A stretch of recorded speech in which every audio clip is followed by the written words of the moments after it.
सुप्रभातम छात्राः।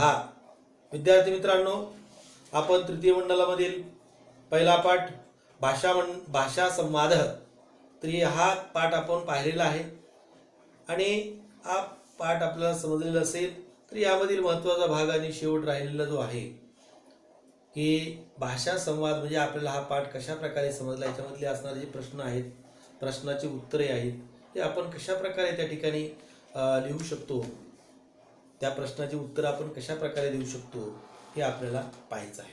भाषा संवाद यामधील भाषा अभ्यास हे आपण पाहणार आहोत। सुरुवातीला दिलेलं आहे माध्यम भाषा संदर्भ स्पष्टीकृत। तर यामध्ये आपण भाषांतर लिहिल्यानंतर त्याचा आपल्याला अर्थ, वाक्याचा अर्थ लिहायचा आहे। त्याच्यानंतर अर्थ लिहिला, संदर्भ लिहायचा आहे आणि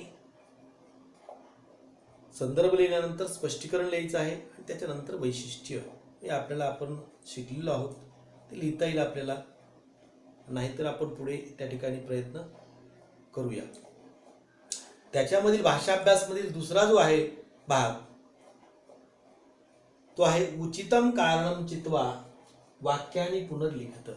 विद्यार्थी मित्रांनो, फळ्यावर तुम्हाला दिसत असेल या ठिकाणी लिहिलेलं आहे उचितम कारणम चित्वा वाक्याने पुनर्लिखित ही लिहिलेलं आहे।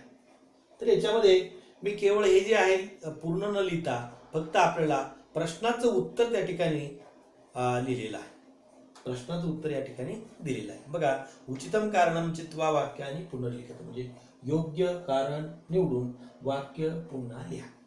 आता पाहूया आपण पुस्तकामध्ये, तुमच्याकडे पुस्तक असतील त्या पुस्तकामध्ये पहा। तर शब्दानां उपयोग योग्य भवेत यतः, म्हणजे शब्दांचा उपयोग योग्य व्हावा, शब्दांचा उपयोग कसा व्हावा, योग्य झाला पाहिजे किंवा व्हावा, असं या ठिकाणी पहिलं वाक्य दिलेलं आहे।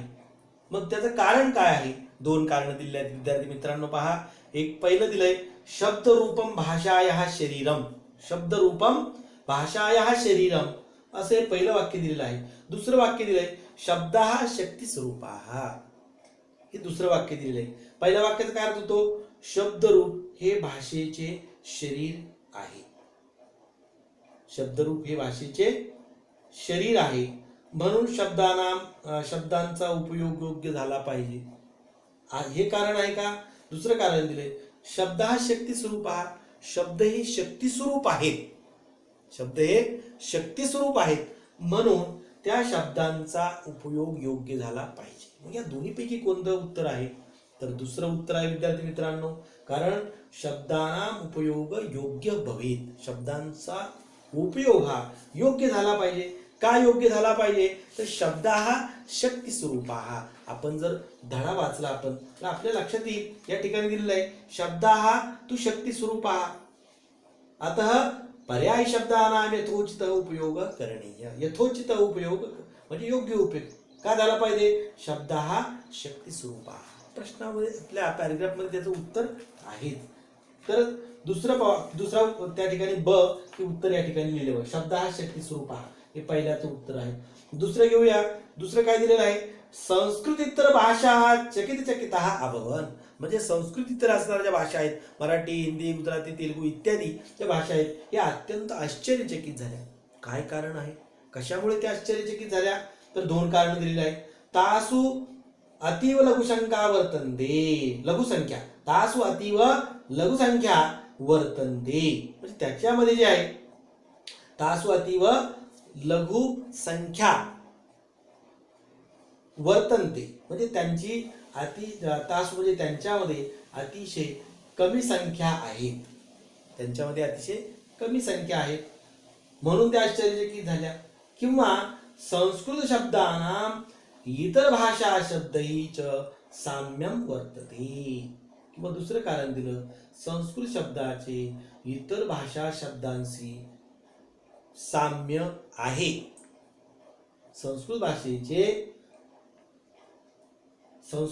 जे शब्द आहेत त्या शब्दांचे इतर भाषेशी साम्य आहे, म्हणून संस्कृत इतर भाषा आश्चर्यचकित झाल्या. कोणतं कारण आहे मग? दुसरं दिलेलं आहे बघा, लक्षात ठेवा.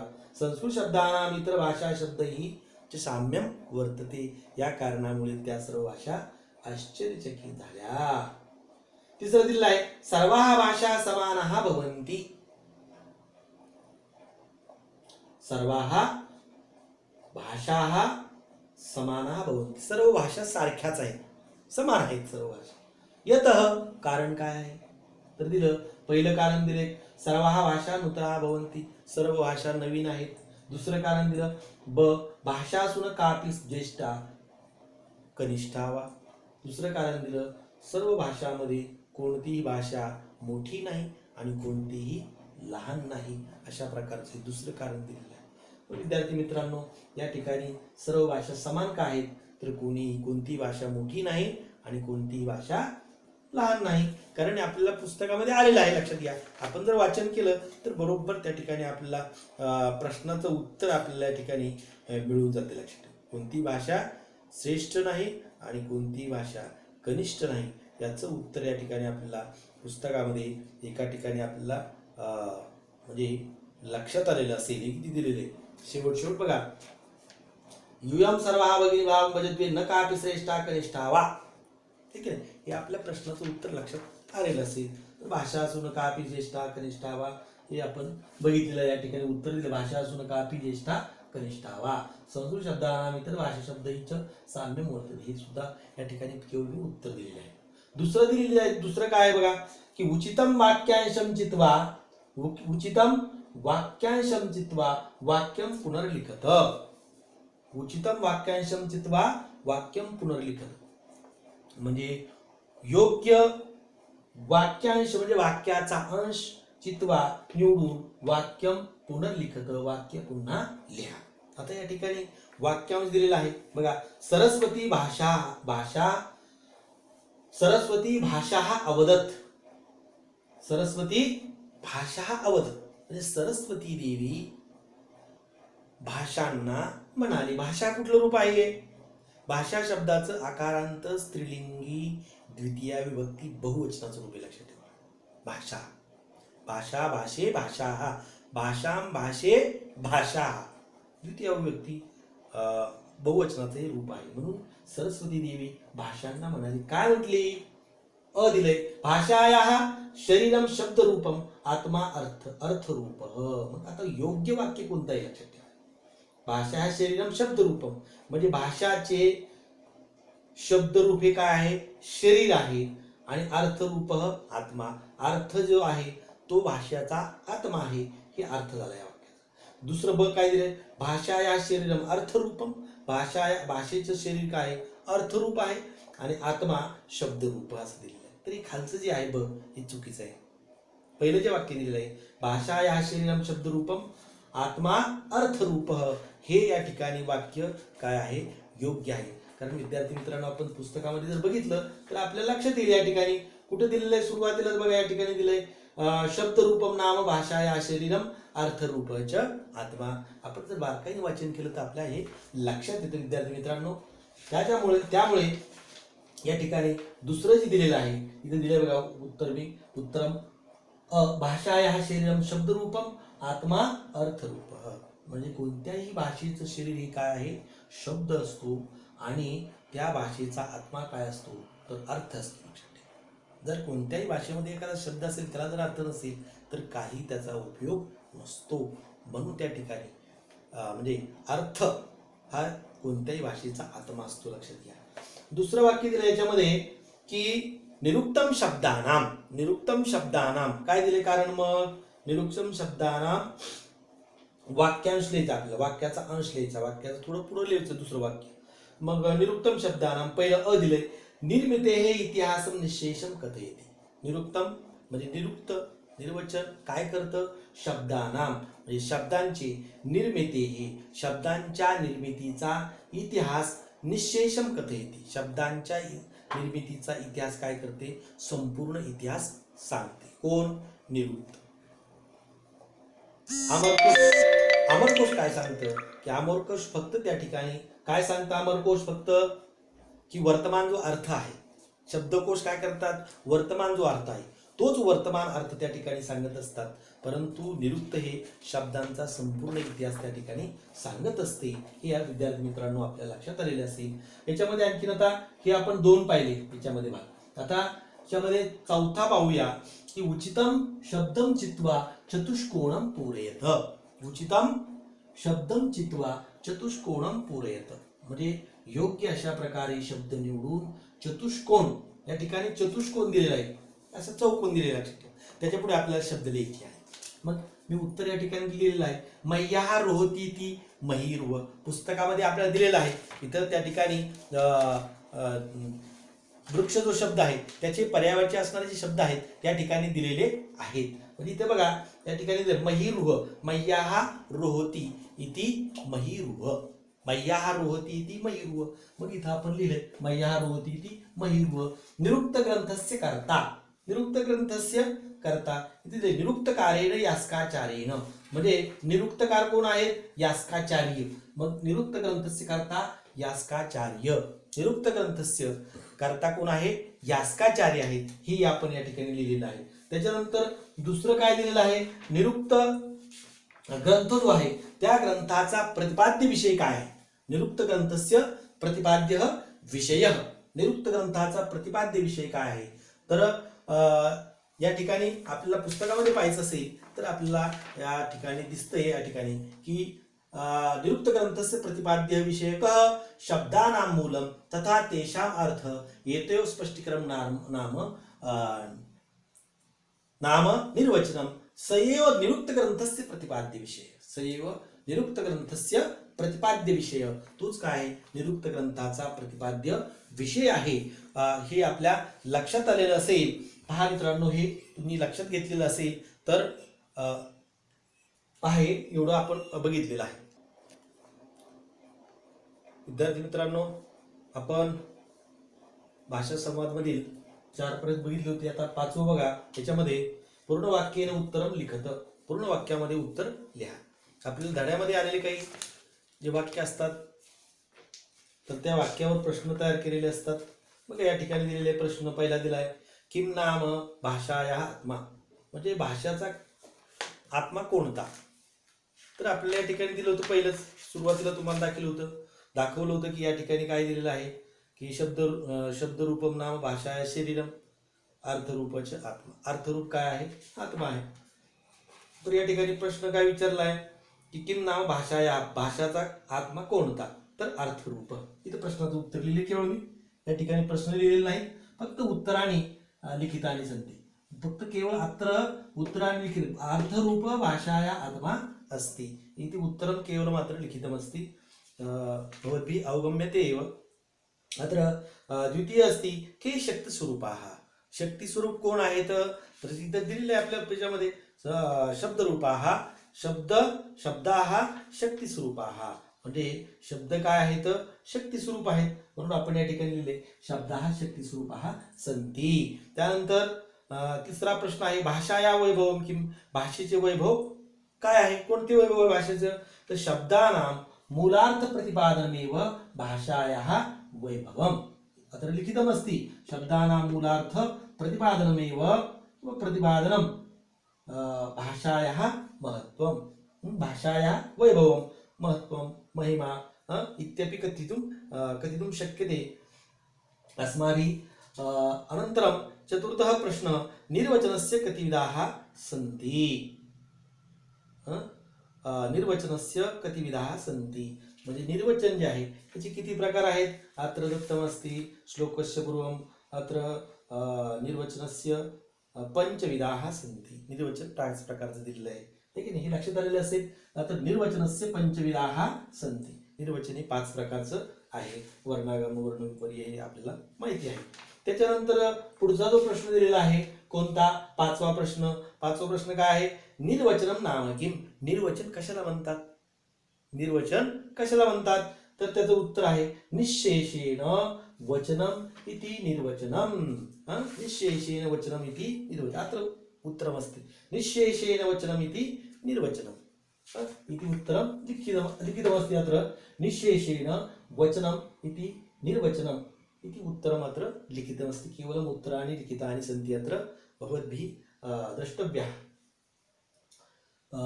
अत्र अनन्तरं षष्ठमः प्रश्नः अस्ति। षष्ठमः प्रश्नः के अर्थप्रकाशकाः, म्हणजे अर्थप्रकाशकाः के, अर्थप्रकाशकाः के, अत्र उत्तरं पश्यन्तु।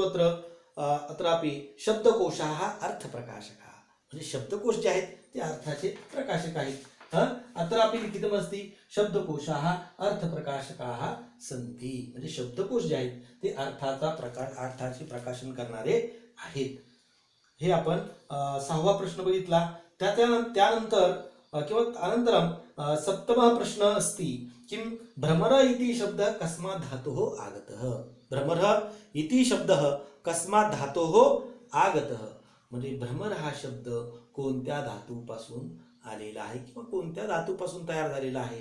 तर अत्र लिखितमस्ति भ्रमर इति शब्दः भ्रमधातोः आगतः, भ्रमधातोः। अत्र विसर्ग अस्ति, पश्यन्तु अत्र विसर्ग अस्ति। अत्र भ्रमर इति शब्दः भ्रमधातोः आगतः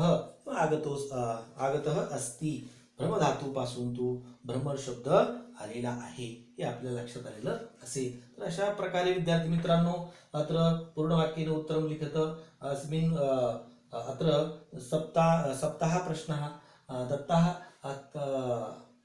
एतेषां प्रश्नानाम् उत्तरम् अस्माभिः अत्र लिखितमस्ति, भवद्भिः द्रष्टव्यः।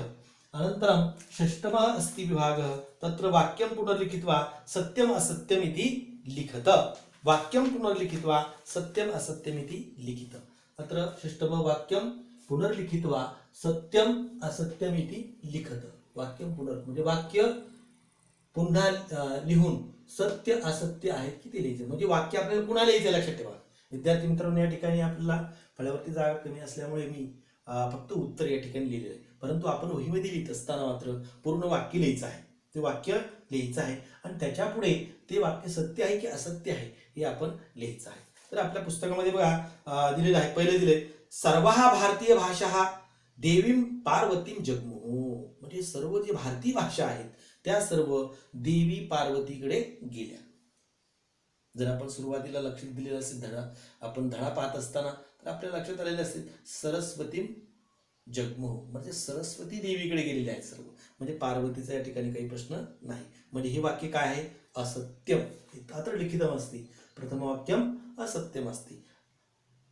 आपण लिहित असताना मात्र विद्यार्थी मित्रांनो पूर्ण वाक्य लिहायचं आहे आणि त्याच्या पुढे मग असत्य लिहायचं आहे। कदाचित आपले बोर्डाच्या परीक्षेमध्ये यामुळे मार्क जाऊ शकतात। पूर्ण वाक्य जर नाही लिहिलं आपण तर असं होऊ शकते, त्यासाठी पूर्ण वाक्य लिहा आणि त्याच्या पुढे सत्य असत्य लिहायचं आहे आपण, हे लक्षात घ्या। दुसरं वाक्य दिलंय शब्दरूपम भाषायाः आत्मा, शब्दरूपम भाषायाः आत्मा, शब्दरूपम भाषायाः आत्मा हे वाक्य जे दिलेलं आहे हे वाक्य कसं आहे, चुकीचं आहे। वाक्य शब्दरूपी जे आहे काय आहे ते भाषायाः शरीरम, भाषेचं शरीर आहे शब्दरूप, म्हणून हे वाक्य काय आहे, असत्य आहे, हे लक्षात घ्या।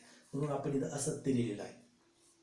तिसरं वाक्य दिले समानार्थक शब्दानां मूलार्थाः अपि चिंतनीयाः, समानार्थक शब्दांचा मूळ जो अर्थ आहे तो मूळ अर्थ सुद्धा आपण विचार केला पाहिजे, त्याच्यावर त्या ठिकाणी विचार केला गेला पाहिजे। तर हे वाक्य कसं आहे, बरोबर आहे, लक्षात ठेवा हे वाक्य बरोबर आहे। तिसरं वाक्य दिलेलं आहे म्हणजे सत्यम लिहायचं। चौथं वाक्य दिलेलं आहे मराठी भाषा वदती बिराल असत्यम, बिराल मराठी भाषा वदती बिराल इति। कोणतं वाक्य आहे, कितवं, चौथं वाक्य आहे विद्यार्थी मित्रांनो। मराठी वदती म्हणजे मराठी भाषा म्हणते बिराल, हे मराठी भाषा म्हणते काय म्हणते, बिराल म्हणते, हे काय वाक्य आहे, चुकीचं आहे, असत्य आहे। कारण मराठी भाषेमध्ये काय म्हणतात, मांजरीला मांजर म्हटलं जातं, म्हणजे हे असत्य वाक्य आहे।